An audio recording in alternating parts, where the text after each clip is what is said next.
Assalamualaikum warahmatullahi wabarakatuh.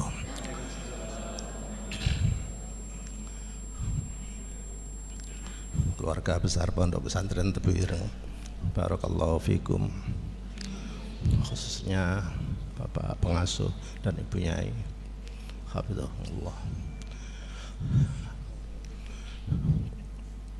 Ibu bapak sekalian yang kami hormati, pertama, yakin aku nek ngomong tentang Hadratus saya wedi aku.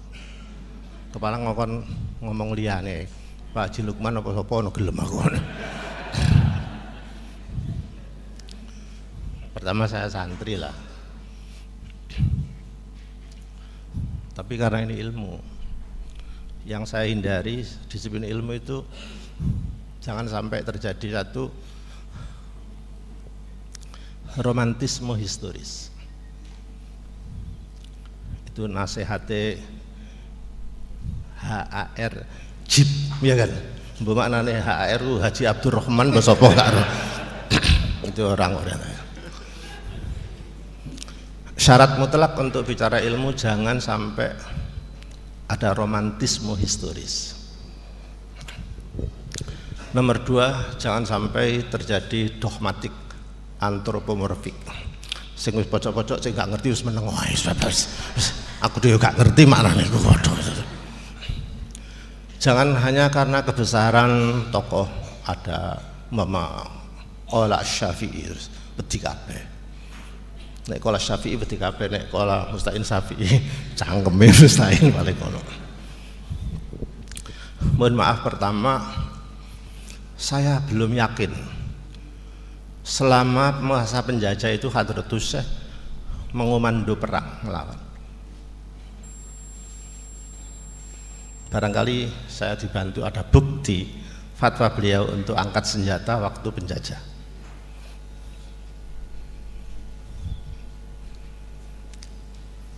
Fatwa atau resolusi jihad itu setelah kita merdeka. Tapi ketika dengan penjajah itu saya mencari referensi yang mengobarkan itu kok belum menemukan yang valid saya. Sehingga resolusi jihad setelah penjajah itu datang karena kita sudah berdaulat. Sudah berdaulat. Mohon maaf saja, hubungan Hadratus Syekh dengan Belanda itu kemanusiaan. Bisa dibayangkan untuk komite Hijaz itu difasilitasi, berdirinya NU difasilitasi, memberi pengukuhan peresmian Pondok Tebu Ireng ini juga difasilitasi. Jadi itu tidak menggunakan konfrontasi, tapi menggunakan pendekatan tadi itu. Iya, humaniora tadi. Kita lihat data lagi. Gubernur Van der Plas yang didampingi oleh Insinyur Carl Schmitt ke sini, merayu beliau membawa anjing. Di dalam kurungu, Tuan bawa anjing ya? Iya. Kasihan, digone njaba kepanasan. Tolong masukkan. Anjingnya dilebokno digone pondok. Pengurus pondok, kira-kira ya Pak Haji Lukman utawa Pak Iskandar atau kira-kira ngono. Protes kabeh setelah itu. Yai, bukannya anjing itu menurut Fathul Qorib? Itu mughalladz najis. Nek aku dhisik iki mandek sik. Sing ngecap anjing najis mughalladz itu kan ahli fikih. Sementara anjingnya nggak ngerti apakah dirinya itu najis, apalagi mughalladz nggak ngerti. Di TV kerimbatnya anjing itu sekali itu 600.000. Sampune, sampumu apa orang aring? Andai anjing itu bisa berkata, sing mughalladz iki aku apa kono kira-kira. Terus ya, Apa jawab Hadratus Syekh? Gampang, kalau ini najisnya anjing nanti tinggal bersihkan, selesai. Tapi bagaimana ketika najisnya pemikiran seorang ulama yang mengikuti gaya pemikiran Karl dan gaya pemikiran Van der Plas? Bagaimana najisnya ini merambah mafsadah kepada semua umat? Hadratus Syekh bisa memandang masalah dari di luar konteks fikih dengan konteks masalah fiddin. Ya najis, tapi akhirnya tidak jadi. Selamat Hadratus Syekh. Cari gubernur, kira-kira ngene piye? Misu bahasa Inggris ku piye? Kurang ajar. Omonganku kayak mau gak direken, anjingnya malah yang direken. Memang lebih diperhatikan anjing timbangannya aku ya. Satu sikap humaniora bisa mematikan filosofis seperti itu. Dialah Hadratus Syekh. Karena itu maka tolong dibantu kami yang cekak referensi ini, tunjukkan pernah nggak Hadratus Syekh memimpin pergerakan perang melawan Belanda. Saya bicara Belanda. Terus itu setelah kemerdekaan karena mempertahankan daulat. Ini kan masih ada narasumber, saya minta. Yang saya sampaikan di dalam surah An-Naml tentang innal muluka idza adkhalu qaryatan afsaduha itu hasil rekaman kami ketika saya di Aliyah. Di sini ada, kalau nggak salah Kiai Mujib Ridwan itu yang pidato bagaimana sih Hadratus Syekh membuat ilat yang sama. Idza dakhalu qaryatan afsaduha fasad wa ja'alu a'izzata ahliha adillah. Waktu itu saya masih ingat beliau itu maknanya pucuke ayat itu gini. Wa kadzalika yaf'alun. Maknane ning ngene. Ya ngono iku kelakuane londo. Terus gak usah dibahas rujuke dzalika ini di ngono bareng. Itu saya rekam tapi saya belum bisa komentar. Itu waktu masih Aliyah saya.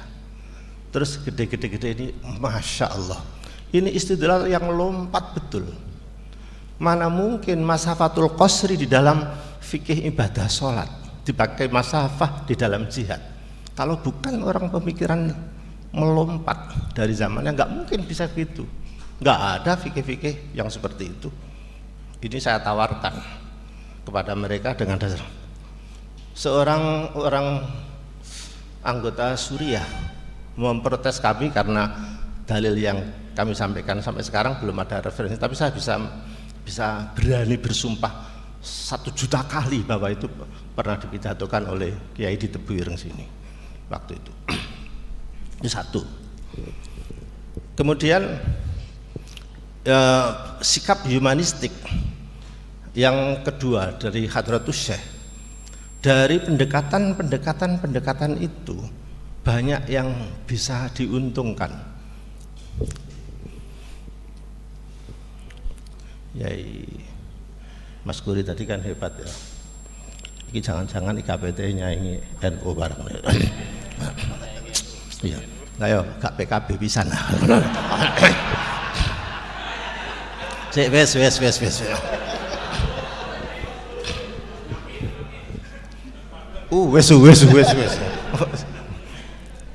Dan nanti begini.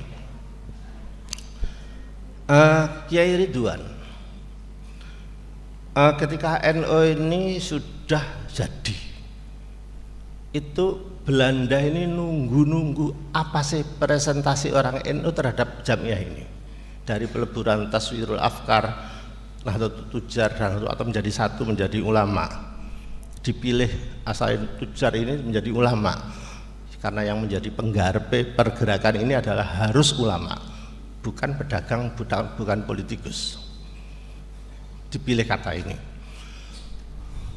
Maaf ya, di Surabaya sudah kumpul Hadratus Syekh, Kiai Wahab, dan termasuk Kiai Ridwan yang gambar tadi. Waktu itu Kiai Ridwan itu bukan kiai, ngaladeni akomodasi begini nih. Waktu durung Kiai blas. Sing Kiai ku mek loro 400 karo Kiai Wahab. Masih ya giat lah. Begitu di hall ditunggu Belanda, suruh menyampaikan bagaimana ke depan visi misinya apa, lambang artinya apa. Kiai Ridwan ini ditimbali. Ridwan, iki kon presentasi dikira lho. Pripun? Lah saya enggak gambar awakmu kok. Terus ya bingung piye kok ngono. Wis, lah Pak klambine elek. Nek gak salah ya. Orang yang necis pakaiannya itu kan Kiai Wahab ya. Ya teman-teman Kiai ya kira-kira kayak aku gini lah kira-kira. Ambian seminar lah apa sih tegang-tegang lah apa sih. Itu kan dikai jas. Suruh karena tampil dikasih jas. Dia pantes lah. Gelombrot. Terus nek gak salah satu surbane Hadratus Syekh iku diparingno untuk ini tampil di depan. Dari kebingungan yang nggak bisa apa-apa, begitu di depan londo sing giri itu bisa menyampaikan visi misi NU dan lambang-lambang secara lancar. Kalau begitu barokah itu ada, wallahi ada. Nah, santri piye ngono. Wis ya. Iki ana wis ya.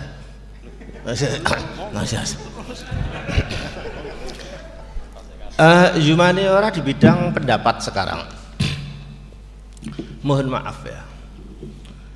Pendapat Hadratus Syekh yang sudah ditulis dalam nuskhoh atau risalah, beliau dengan legowo dirot 2 kali, ada antitesis 2 kali dan keduanya diterima. 1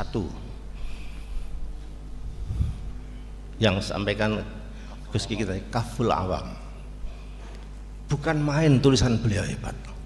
Tapi begitu oleh Syekh Khotib, iya, jadi dirot, dijawab, dipaparkan Pak begini-begini. Hadratus Syekh membaca secara serius dan hormat, taslim. Mempersilahkan bahwa pendapat itu benar. Itu di buku ini kan ada ya Mas ya? Ada. Inilah kehebatan Hadratus Syekh, legowo. Saya tidak mau menyoroti apakah tulisan Hadratus Syekh waktu itu emosional. Kayaknya iya, saking gede nih ghirah teologisnya, nulis seret. Semua pemikiran Hadratus Syekh itu hebat deh. Semua dituangkan dalam tulisan, bukan diorasikan. Walaupun kecil, ono mulutan ngono ae langsung ditulis, jualan. Gak kaya kiai saiki. Nek kon pidato ning gone Allah Ta'ala kon nulis uang elepol. Ya naudzubillah menjadi doktor, menjadi apa? Mosok doktor itu menulis hanya disertasinya sendiri saja. Ya aja lah, ini lu Hadratus Syekh lah. Sarjana yang ngono menulis hanya ya liyane lah, gak pantes. Ini beliau produktif, tulis seperti itu.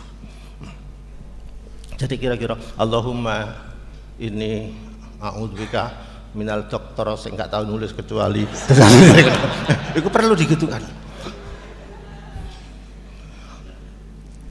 Pergerakan ini hebat. Jadi rot beliau, kemudian ada masukan data dari tesis beliau, kemudian ada antitesis, dan beliau itu terbuka, ada bahasa taslim yang hebat. Itulah kehebatan beliau di dalam dinamika pemikiran, itu luas sekali. Itu satu yang umum ya. Kedua, masalah furu. Siapa yang tidak tahu Hadratus Syekh tidak setuju tentang hukum kentongan? Siapa yang tidak tahu? Sampai ditulis ahkamun nakus. Ya kentongan ya itu. Tapi beduk gelem. Beduk gelem, kentongan gak gelem ini sing nggarai Kiai Fakih itu membuat jawaban.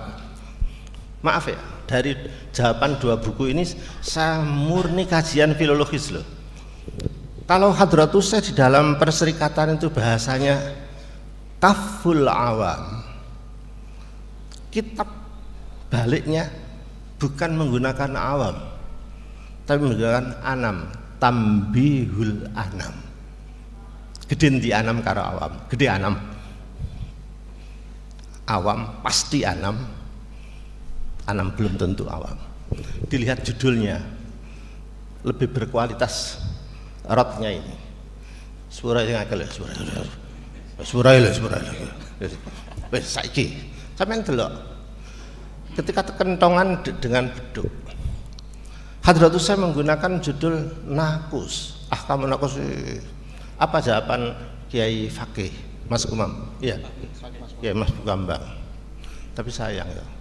Iku wakil Rais NU. Tapi keluarganya gak ono sing NU Muhammadiyah kabeh. Ya aku cedek ngono kok. Paling arek-arek ngene. Pak Tain monggo gak itu bireng paling Muhammadiyah. Ya iyalah, aku MI ini Muhammadiyah kok. Bisa dibayangkan bahasa sindir oleh Kiai Fakih yang di dalam takbir itu enggak mengenakkan. Nah ini ada orang Arab, ada Kiai Roziki. Ini yang sekolah Arab iki. Tapi celonoe isine celono gak kaya Arab.